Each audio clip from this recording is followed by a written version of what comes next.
कलवारी का फागुली उत्सव। सांस्कृतिक रूप से कलवारी को नाग और नारायण की भूमि के रूप में जाना जाता है।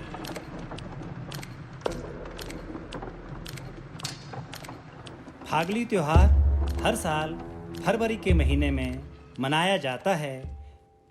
यद्यपि इस त्योहार का कोई ऐतिहासिक प्रमाण नहीं है, लेकिन जनश्रुति के आधार पर और शोधकर्ताओं का ये मानना है कि प्राचीन समय में दो संस्कृतियों के बीच जो संघर्ष हुआ था, उसकी याद में ये त्योहार मनाया जाता है।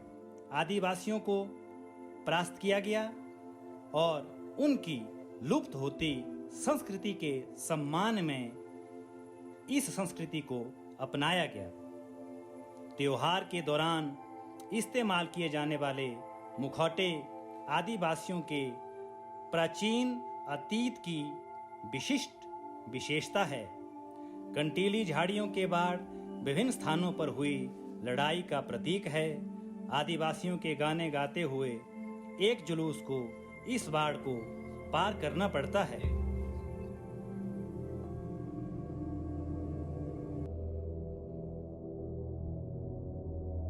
भगवान शेषनाग बुहारा के दर्शन के साथ उत्सव की शुरुआत होती है।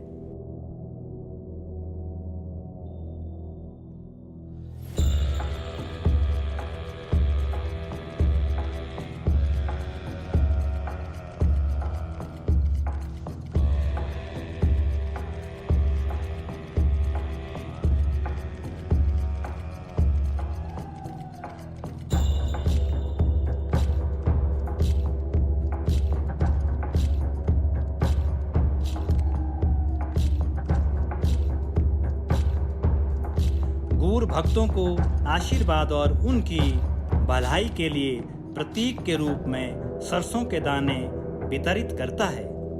यहाँ पर लकड़ी के प्राचीन मुखौटे पहने हुए 9 लोग हैं।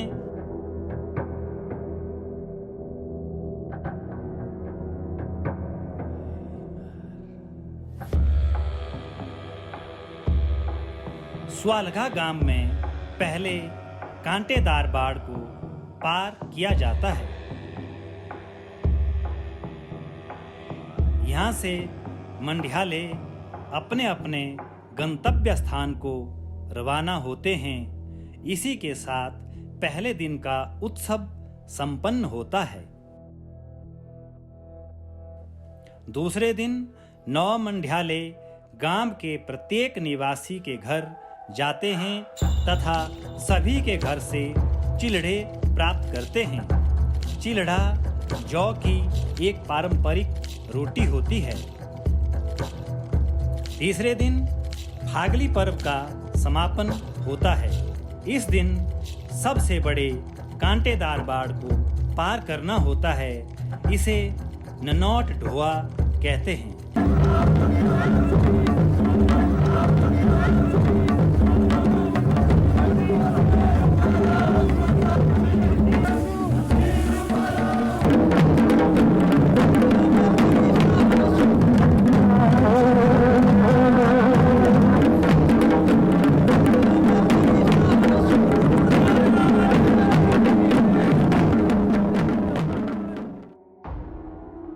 ननौट और पोखरी थाचे ग्रामीण बाढ़ पार करने वाले व्यक्तियों पर राख के गोले फेंकते हैं।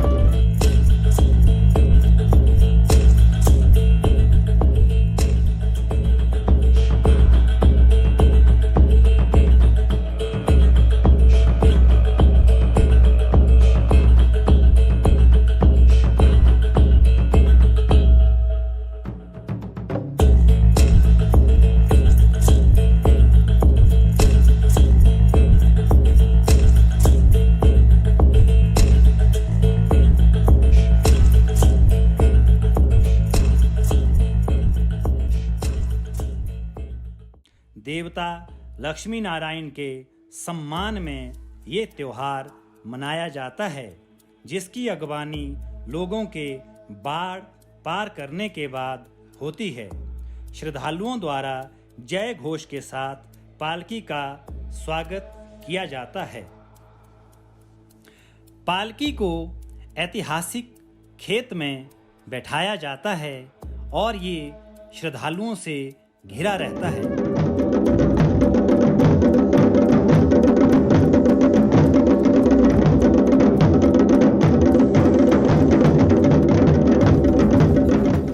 देवता की पालकी को लोग अपने जुलूस के साथ गाना गाते हुए उस स्थान तक ले जाते हैं जहां पर मेला लगता है।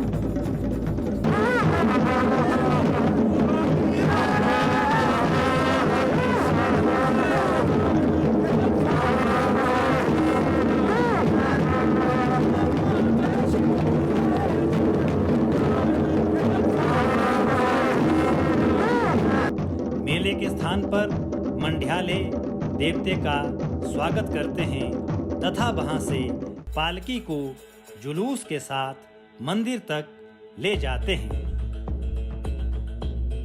चौथे दिन मंदिर में जाके वैदिक रीति से वेद मंत्रों द्वारा भगवान लक्ष्मी नारायण की पूजा अर्चना की जाती है।